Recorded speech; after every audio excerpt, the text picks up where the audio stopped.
On June 7, 2019, The Washington Post published an opinion piece by columnist Christine Emba entitled, "Men Are in Trouble. Incels Are Proof." Emba's piece is not the first on this topic, but it is the most compassionate.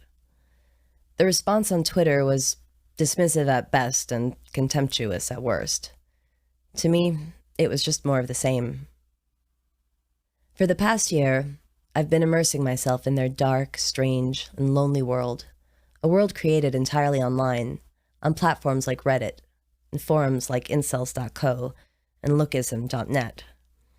In some ways, these communities are like any other you'd find flourishing on the web, where the veil of anonymity creates a sense of safety, where users can share their struggles, their secrets, their most wicked thoughts, free from public scorn, like a confessional booth, or some kind of support group. But over the past few years, this subculture has taken on a life of its own. In their quest to understand the cause of their pain, their isolation, and their emptiness, some of the most troubled members of our society have taken to these forums with an almost religious fervor. Tragically, several converts to the deeply cynical incel philosophy known as the Black Pill have gone on to commit acts of domestic terrorism. Spree killings, more than one or two each year since 2014, have been enacted by young men who identify as incel, who were, let's just say it, radicalized. Elliot Rodger left a manifesto before killing 6 people and then himself on a college campus in Isla Vista, California. He is known as Saint Elliot in certain black-pilled communities. We'll get to him. It's hard not to draw comparisons, then, to Omar Mateen, who killed 49 people in an Orlando nightclub before being killed in a shootout, or to Dylan Roof, who shot 9 people in a church in Charleston, South Carolina. It's hard not to draw comparisons to the other radical ideologies of our days, to the jihadi movements like INCEL or the white supremacists that motivated people like Mateen and Roof. Those groups, too, tend to organize, recruit, and proselytize online. Those groups, too, are seductive to lonely or disenfranchised young men seeking purpose and acceptance and something like God.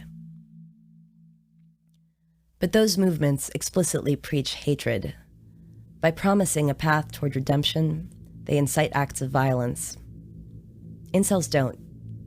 And yet, it has happened. So, the tech platforms took action.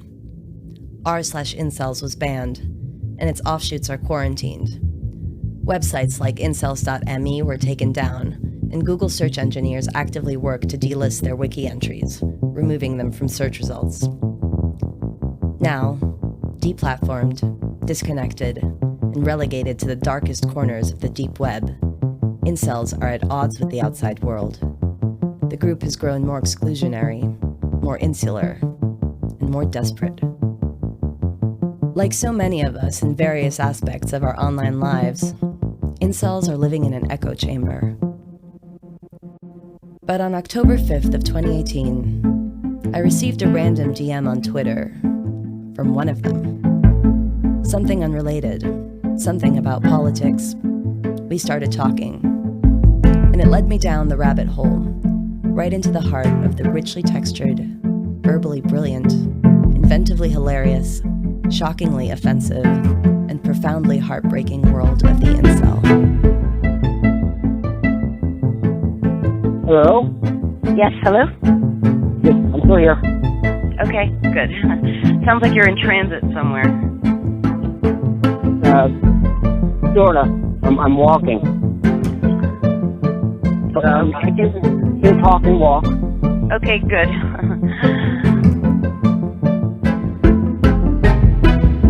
Well, it was shortly after the Toronto tragedy. I was on the Forever Alone subreddit, and the issue was is they were looking at what he did and saying, well, there's no excuse for what he did. And it's not good, but they look at what they themselves do to the people around them, and they say, well, I have no choice. I'm mentally ill. Well, what if Alex Manassian can't help it? It's not good, but we understand that while these things aren't good, what we have to do is rehabilitate these people. But they said, Alex Manassian is not like me. Even if he is mentally ill, I don't care. So I said, this doesn't sit right with me.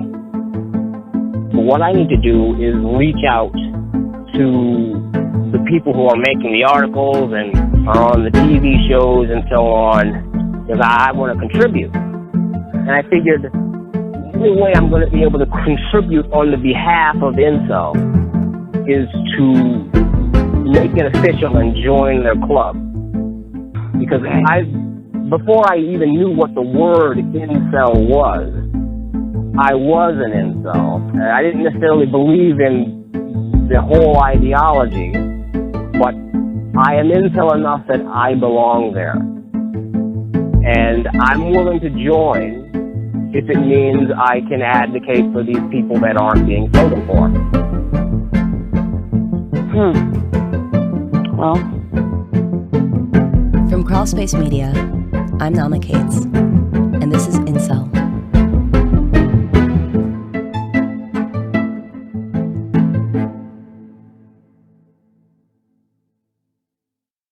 Subject. Here's my story, Morning Glory.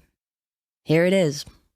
Wordcounter.net says this is 6,005 words and 33,159 characters of every grievance that popped into my head as I thought about the questions you asked me.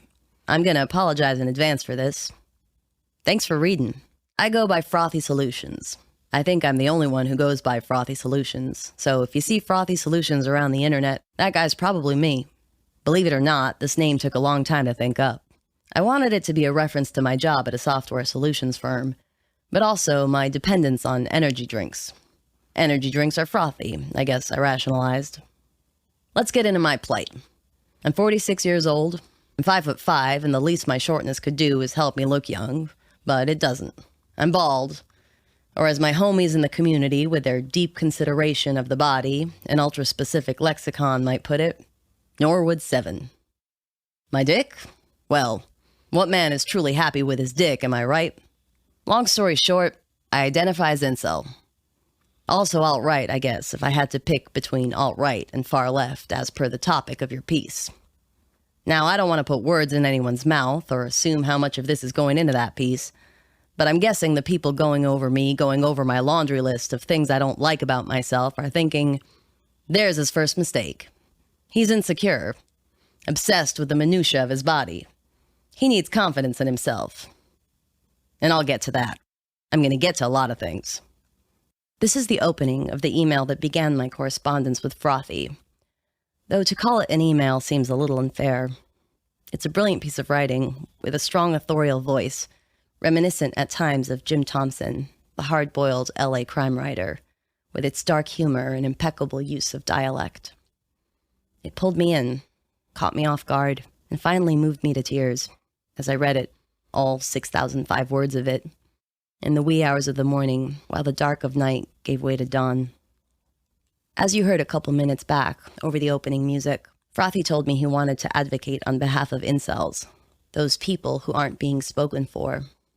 So far, he's done a heck of a job, because what I've learned from him and from nearly everyone I've interviewed during the course of my research so far is that, in the words of Elf, an incel I met on Twitter, they're all very different people, and it's not a movement, it's a life situation.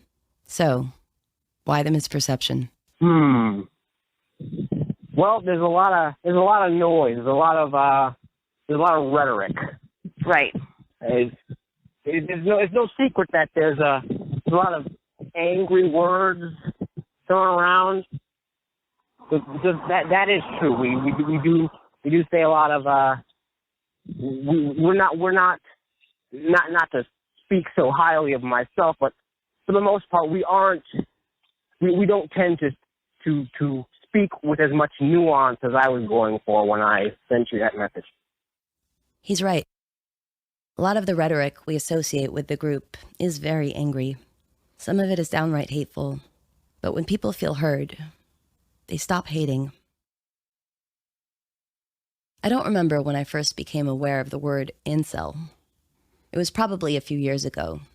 Neologisms tend to jump out at me, as do strange cultural phenomena, especially those that are born somehow of technology.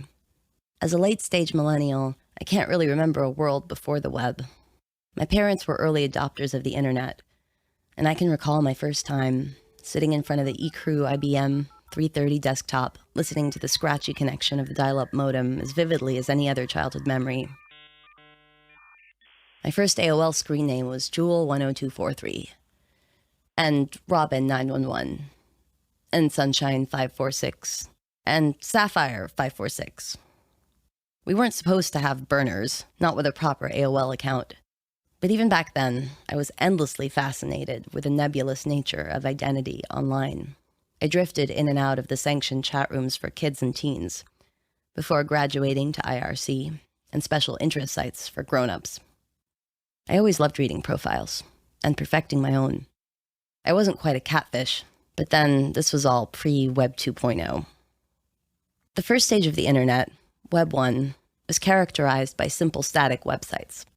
Basically, content that was published and updated by the host and could be read by users.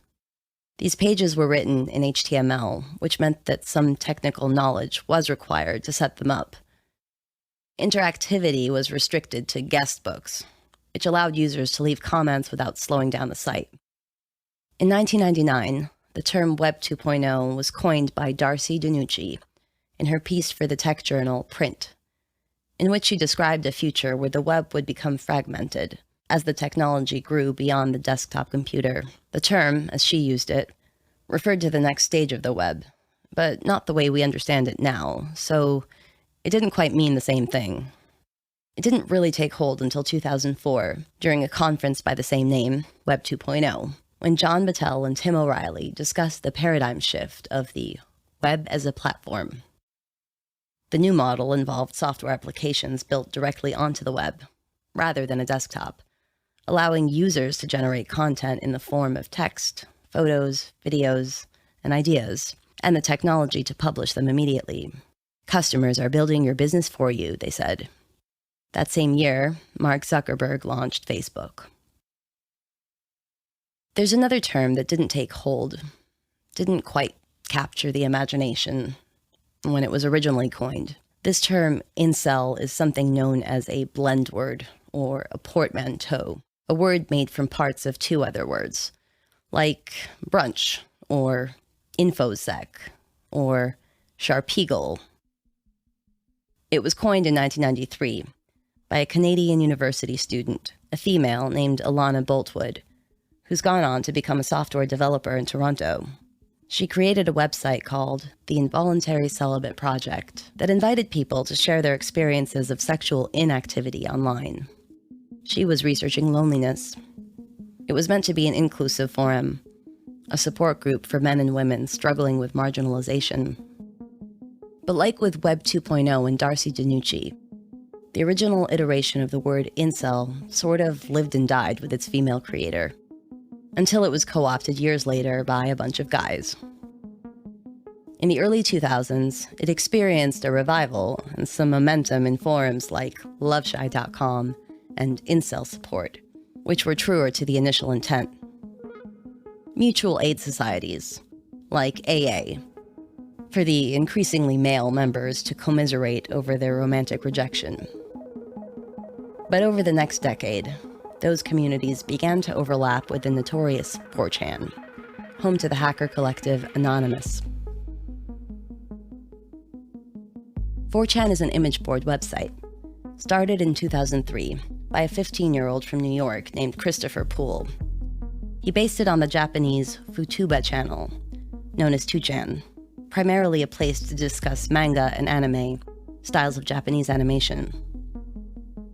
With few rules and no registration system, allowing users to post completely anonymously without any kind of fixed username, 4chan became a haven for shocking content, inside jokes, and online pranks.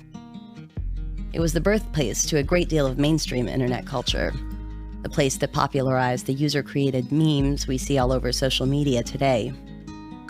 It's also home to the more shadowy corners of the web, and to many subcultures deemed too offensive for the mainstream. An inevitable destination for communities of individuals who don't conform to polite society. Outcasts who once congregated under the cover of night in city streets or drug-fueled nightclubs, and who could now find each other from the privacy of their bedrooms, would have probably spent some time on 4chan in the mid-2000s. And thus, in keeping with 4chan's antisocial aesthetic of dark and disruptive humor, this once altruistic community gradually morphed into what it is today. One filled with misogyny, race baiting, and calls to violence or self-harm.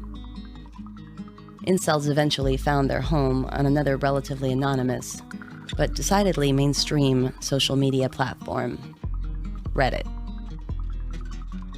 Reddit is where it all began for me, and I have to tell you, it gets kind of wild. When I told my manager I was fasting for Ramadan, they had a whole ass meeting to discuss how to make my fast easier by changing my shifts and their durations. Also had a mini presentation about it so everyone understands what I'm doing and why. Salam, my sister. Will your fasting also include putting Chad's pork sausage down and keeping it out of your mouth? I didn't think so.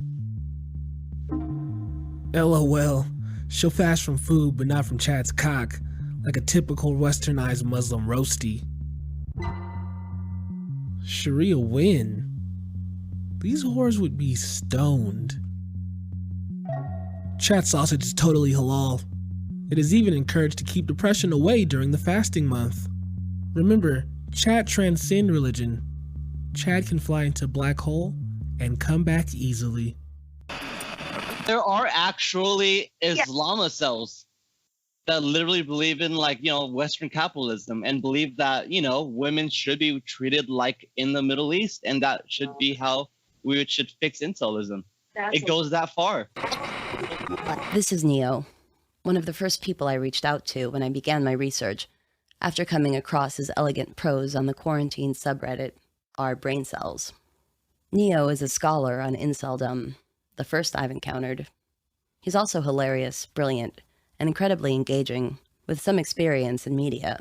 Neo told me that during his libertarian phase, his videos were frequently featured on Alex Jones's network.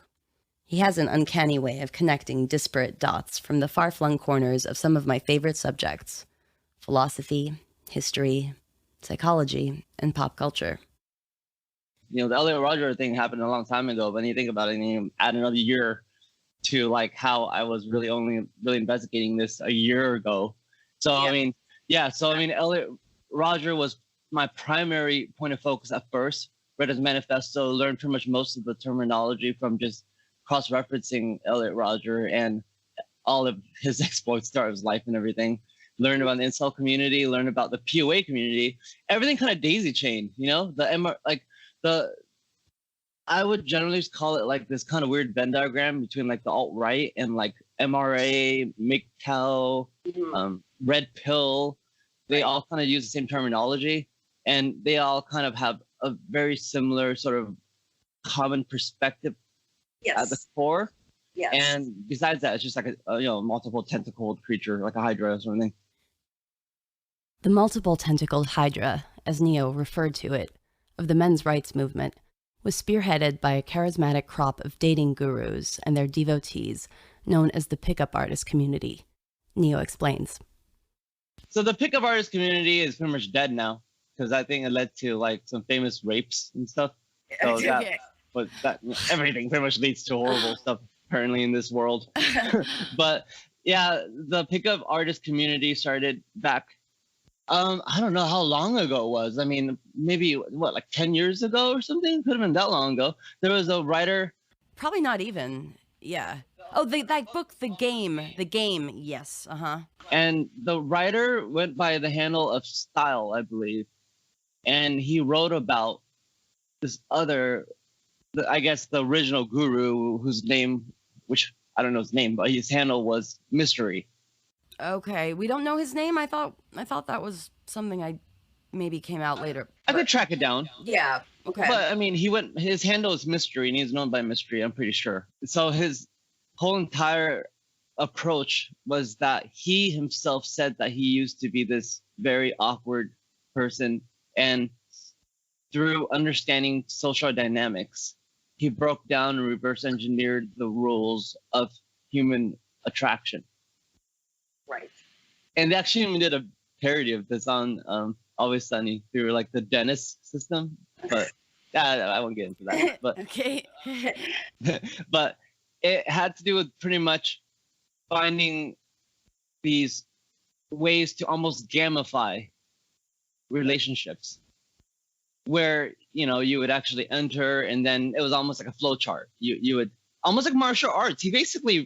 I think he was a martial artist. Now that I think about it, I think from what I remember, he did say that he may have actually been into Kenpo in the past. And martial arts is interesting in that it's all just a matter of learning these patterns of reaction, where if someone pushes you here, then your reaction is to grab him here, and everything becomes almost just like a master of chess. A strategy, a chess game. Yeah. And I don't think that there's nothing to this. I don't think it's necessarily inherently misogynistic. I mean, for women, we've had this book called The Rules. Yes. That's been around for longer, and supposedly these rules, and I kind of believe it to an extent. It's true. It's folklore, but they have been sort of, women are, told to be selective, to not give away that there's all these arbitrary little rules, just like the PUA stuff, where it's gamified, it's codified, instead of just using common sense or whatever.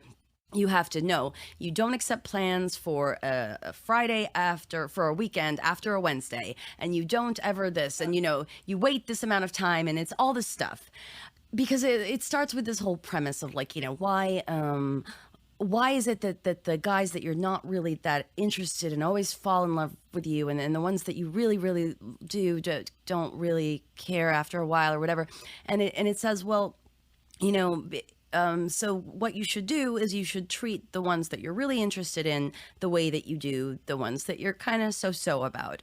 And it's, to me, the reason that there is truth to this is because human beings like a chase, and we like a challenge. And so it's not like it's untrue. I guess the inverse is human beings like the chase, but anything that's chased will run.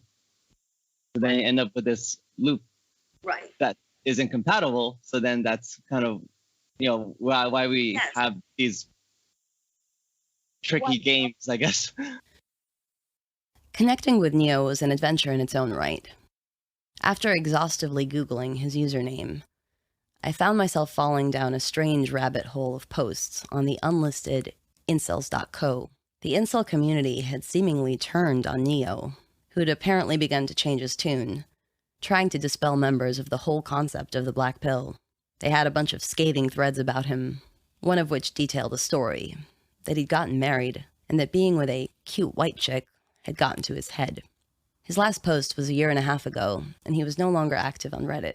I saw that he had a Twitter account under the same name. It wasn't active, had a handful of followers, and just a couple of tweets from over 1 year back. I tweeted at him, but figured he probably wasn't active on there either. I went to his likes, only a handful of those too, mostly for tweets from one user, a woman named Alex. I went to her profile. She was a cute white chick. They lived in the same city, and she was a writer. Had just worked on a collection of Reddit short stories. My adrenaline was racing. She had no DMs, so I tweeted at her, asking her to send a DM if she could. I stared at my phone for a few minutes, and then enabled notifications from Twitter in general, and her specifically. I've never done that before because I value my sanity. But now I'm on call. An hour or so later, I got a notification. "What do you need?" she messaged me. I asked her if she knew the user Neomancer. The little typing indicator bubbled up next to her name. Those riveting little ellipses. Finally, "You mean in person?" After some back and forth, Alex agreed to talk to me. So, hi. Hello. Nice to meet you. Cyber meet you. Yeah, it's nice to kind of meet you. Just to get started, I found you by looking. I've been looking through boards on incels and inceldom and the black pill and all that for a while now for this project. And the way I found you was kind of, I don't exactly know how. I started reading some Neomancer's posts. You do know him in person, right? Yes. You mind telling me a little bit more about that? Well, I know Neo cares about their privacy more than anything, so I can't really give away who they are or give too many clues about who they are. Okay. But, because, rightfully so, they're kind of paranoid about that sort of thing. And especially when it comes to this sort of thing, there are a lot of people that are really angry.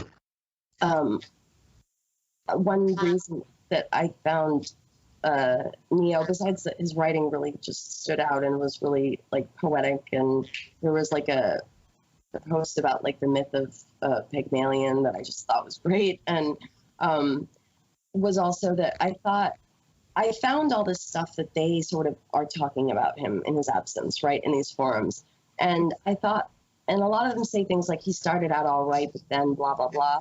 So I thought maybe he had been one of them at one point, and then kind of like abandoned the philosophy. And there are some interesting rumors about him online. Do you know any? Yeah, I do. I have them here. So, Do you know any? She just asked, in case you couldn't hear, without skipping a beat. This is just for me Googling, Neomancer, and on the delisted incels.co, which I use VPN to get onto. So there's a post that says, I present to you Neomancer, the biggest cuck on Reddit. Background. This dude is a guy who constantly parades that looks do not matter and that average men do well and do not need to be Chad. He is notable for being very aggressive about this. He is also a cuck tiers regular. He bases his false views on the fact that he is married to a cute white girl despite being an average at best looking Asian dude. He has posted very blurred pics of him and his wife on our brain cells multiple times. However, here's the kicker. His wife's parents disapprove of Neomancer because they're apparently legit racist. But rather than actually stand up for her husband to them, she simply does nothing and allows him to take the abuse. He even apparently, I cannot confirm this, took her last name. Everyone hates him there, but as it's our brain cells, normies are invincible. It's hilarious and infuriating at the same time. Oh, that's pretty good. yeah, I find a lot of stuff on there to be sort of mythologized truth, That's very mythologized. Okay. I will say Neomancer didn't take anybody's last name. Okay. And his wife's parents actually have died many years ago. Okay. So, there's no... there was... I don't really remember. I'd have to, really think about it. There might have been, some racial tension about their parent, but, as far as I remember, they died many years ago, so... Okay. It's not really, anything... But that's definitely mythological. Yeah. It's weird. Of course, like I said, I'm not really going to say neither here nor there whether Neo's girlfriend's cute or not. But, it's... A lot of that just seems like anything that they would take that's somewhat factual, they wanted to create this figure that it would make sense for their narrative. Mm-hmm. Which they always do. Exactly. I have to admit that when I found you, on Twitter and saw your picture and saw that you were a writer and that you seemed to be, by all accounts, a very cute white girl, I thought maybe this is the girlfriend or the wife. And No comment. no comment. Okay. Well, there it was. We all know what no comment means. Alex's concern is valid, but she was game to speak with me, as long as I identified her by first name only. She's a good sport, and a great writer, with plenty of valuable insights of her own. She's also definitely Neo's girlfriend. He confirmed it himself when we spoke, and gave me his side of the whole wild story. When INCEL continues. Do you know a great story that you're dying to tell? Or maybe you have a really funny group of friends that loves to get together and talk about the latest in pop culture. Maybe you should start a podcast. Check out Anchor. Anchor is the easiest way to make a podcast. It gives you everything you need in one place, for free, and you can use it right from your phone or computer. The creation tools allow you to record and edit your podcast so it sounds great. They'll even distribute it for you, so it can be heard everywhere, on places like Spotify, Apple Podcasts, Google Play, and many more. You can easily make money from your podcast too, with no minimum listenership. Download the Anchor app or go to anchor.fm to get started. That's anchor.fm to get started. Because your story needs to be told. You gotta pretend. You know, a lot of those sites like don't even allow you to. Yeah, right. Yeah. And they end up, they end up sort of becoming more and more isolated because they don't allow anyone else in there. Right. And what I saw in your posts was that it seemed to me like you were trying to come from a place where you like understood, you weren't being like, screw you whiny losers, which is what a lot of people are saying, which I don't think is helping. That's what I was talking about with the bullying percentage. But you were trying to kind of just reason with them a little bit, and they didn't like it at all. A lot of them didn't. A lot of them did, actually, which is why they tolerated me. Okay. Plenty of others got banned. And, I actually did get some support. And, a lot of people did really like what I had to say, the more moderate ones. But, yeah, the more extreme ones, they hated my guts. It got pretty bad, actually, I saw, and that's, one of the things that made me really want to try to find all your, identities and message you here and there, and what led me to finding Alex was that on incels.co, which is, I feel it's very similar to incels.me or incels.is now, there was even a thread about you, and they were talking about how you started out all right, but then you got yourself some cute white chick and blah blah blah, and making up stuff that I could tell was probably all very mythologized. And so I was wondering, okay, what happened here? They had to come up with some sort of way of they use the word coping a lot. Yeah.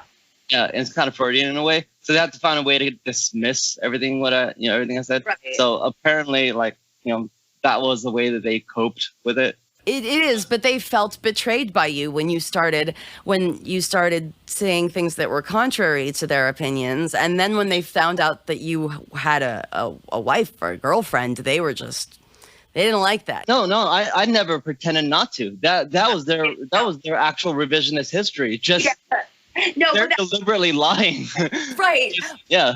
But I mean, you didn't pretend not to, but some of them didn't know. And then they found out. And it was just one more reason for them to think of it as a betrayal. That was the intention of those who started those rumors. Right. That I had become brainwashed. Right, of course, brainwashed. Yeah. God forbid, Yeah.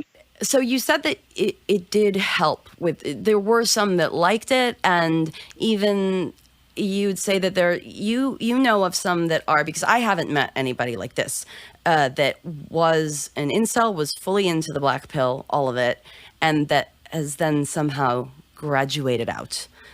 I've not seen these examples, but you know of a couple. I know of a few, good few, yeah. And actually what's funny is that one of them, interestingly enough, I actually publicly rated a 4 as my lowest score. Right. Because I had to be honest. I mean, my whole entire thing was I wanted to be completely consistent with my perspective. And I wanted to try to achieve a certain balance And the best way to appeal to somebody is speak through their voice. Absolutely. Right?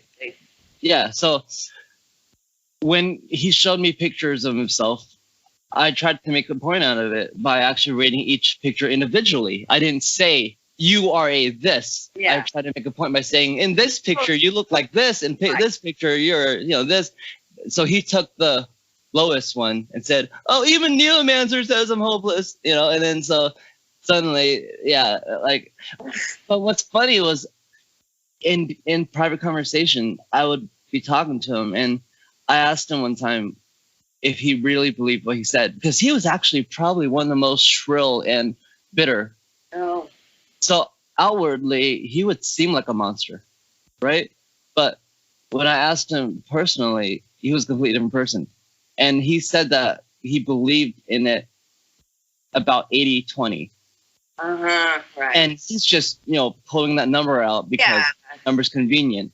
So a part of him knows that it's not 100% true. And I think they all kind of know it's not 100% true. Most. Maybe most of them, yeah. Yeah, no. I think that's absolutely right. And I think that I hope that a lot of them, when they, with a little bit more life experience or whatever, will kind of come to ditch this, to shed this belief system.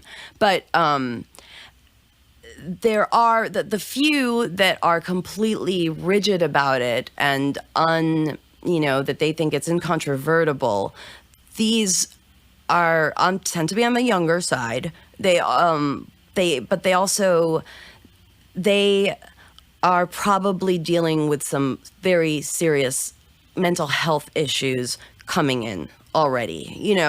I don't believe that somebody like Elliot Rodger or Alec Manassian or Nicholas Cruz or any of them were healthy, functional people before. And then clearly not. It's not just this that turns somebody into a spree killer. Clearly, it's like a very chicken and egg type thing, right? Yeah, it is, because it definitely contributes. And I think that the ones that are mentally ill or whatever they are, it's possible that if they didn't find this, if this wasn't what was being offered them instead of the things that other people do, then they wouldn't go that route. It does have the ability to radicalize, but not the majority on them aren't radicals yet. Unfortunately, yeah, you're 100% right. There's a faction of them that identify with it so hardcore that it's basically become a religion. They identify with it so much that that's why so many of them actually hated me and actually tried to dox me and threaten me and threaten my wife. I mean, they identify so much that this is their entire worldview, and it explains everything to them, all their failures. If the black pill weren't true, would destroy them. And so the black pill has to be true, because otherwise it's their own fault. Mm-hmm. And it also breaks down. I have a therapist who professional psychologist who I've been talking to with regards to this, just about best ways to approach and things like that. And you're actually doing incel therapy by proxy? That's so hilarious. Incel therapy by proxy. It does sound kind of hilarious. But maybe, in some sense, it's true. Maybe in some sense, I recognize their darkness in myself and feel drawn to it. Maybe I also recognize this dynamic of caring for someone who's overcome with hopelessness, of wanting to lift them out of it, but ultimately failing to do so, failing in the most profound and definitive way. And maybe I'm recreating that scenario here, in the hope that I can set it right. I think that's also known as codependency in my case. But we all do it for some strange reason. Human beings tend to recreate these patterns over and over again, especially with the really tough stuff we experience. Before really digging, my own experience of the incel community, like Neo's, was informed primarily by our brain cells, which, as you've heard, gets pretty wild. But honestly, Reddit is a cesspool. An amusing one, but a cesspool nonetheless. The upvote feature, pretty much an anonymized version of Facebook and Twitter likes, is designed to activate the reward system in the brain, giving us a quick fix, a rush of euphoria, like an addictive drug. So that sort of changes the nature of the conversation and pretty much completely disqualifies the place as an accurate reflection of a group of people. Even on the subreddit r/Teen Mom, a forum for fans of the MTV reality show, half the threads devolve into personal attacks and crude stereotypes. Not that I've ever browsed the Teen Mom subreddit. I stopped reading r/Brain Cells after discovering incels.co. Not out of principle, initially, just out of preference. Because, for starters, all the writing on incels.co is actually really good. And also because, unlike the mess of user-generated noise on social media, this website was designed and maintained by someone, somewhere. Some kind of a leader who's competent in a lot of areas, including keeping their identity a total mystery. Next time on Incel. I suppose I had to fit the role.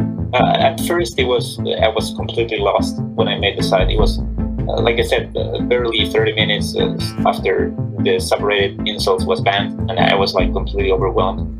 And then GoDaddy tried to kick me from their site 2 days later, and I had to move host and all that. And at that point, I just wanted to quit and throw everything away. But from that point onwards, I had to slowly make my own persona, let's say. Mature at my own pace to fit the role that I was given.